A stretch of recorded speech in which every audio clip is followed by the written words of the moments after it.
ആ സുധി വീണ്ടും വന്നാ? ഞാൻ രാവിലെ തന്ന നമ്പറിൽ റീചാർജ് ചെയ്തില്ലേ? അത് രാവിലെ തന്നെ ചെയ്തായിരുന്നല്ലോ. ഇതല്ലേ നിന്റെ നമ്പർ?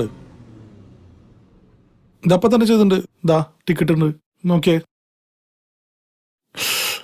എന്റെ നമ്പർ തെറ്റിപ്പോയാ? അവസാനം 12:39 പക്ഷെ 39:12 എഴുതി. സുധിനല്ലേ എഴുതി തന്നെ? ശരി, ഇനിയിപ്പോ എന്താ ചെയ്യാ? പൈസ തിരിച്ചിട്ടില്ലൊക്കെ കണക്ക് തന്നെ. ആ കറണ്ട് ബില്ല് അടയ്ക്കാനുള്ള പൈസ എടുത്ത മൊബൈൽ കയറ്റിയത് അതിപ്പോ ഇങ്ങനെയായി. എന്നാ ഒരു കാര്യം ചെയ്യ്, ആ തെറ്റി റീചാർജ് ചെയ്ത നമ്പറിലേക്ക് ഒന്ന് വിളിച്ചു നോക്ക്. നല്ല ആൾക്കാരാണെങ്കിൽ തിരിച്ച് റീചാർജ് ചെയ്ത് തരും. ആശ്വാസായി. അത് ശരിയാ, മര്യാദക്കാരാണെങ്കിൽ തിരിച്ച് റീചാർജ് ചെയ്ത് തരും.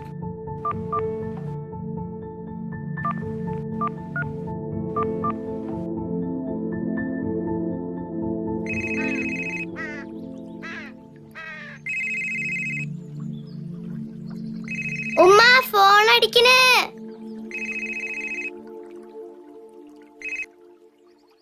ഹലോ, നമസ്കാരം. നമസ്കാരം. ഞാൻ ഈ വിളിക്കുന്ന മൊബൈൽ നമ്പറിലേക്ക് റീചാർജ് ചെയ്തിരുന്നു. ഒരു മിനിറ്റ് മോളെ, മൊബൈലില് പൈസ കയറ്റിയ മാമ വിളിക്കണ്. Hello hello. ആങ്ങളെ വലിയ ഉപകാരമായിട്ടാ. ഡാറ്റ തീർന്ന കാരണം കുറെ നാളായിട്ട് ക്ലാസ് അറ്റൻഡ് ചെയ്യാൻ പറ്റുണ്ടായിരുന്നില്ല. റീചാർജ് ചെയ്തു തന്നത് ആരാണെന്ന് അറിയില്ലായിരുന്നു. ഇപ്പോഴാ മനസ്സിലായത് അങ്കിളാണെന്ന്. ഒരുപാട് സന്തോഷമുണ്ട് അങ്കിൾ. എന്താ പറയണ്ടേന്ന് അറിയില്ല. ശരിക്കും കരച്ചില് വരാ അങ്കിളെ. സന്തോഷം. മാമന് സന്തോഷായി മോളെ. മോളുടെ പേരെന്താ? ആയിഷയുടെ ഉപ്പ മൊബൈലിൽ റീചാർജും ചെയ്തു തരില്ലേ? ഇല്ല വാപ്പച്ചി, ഇല്ല.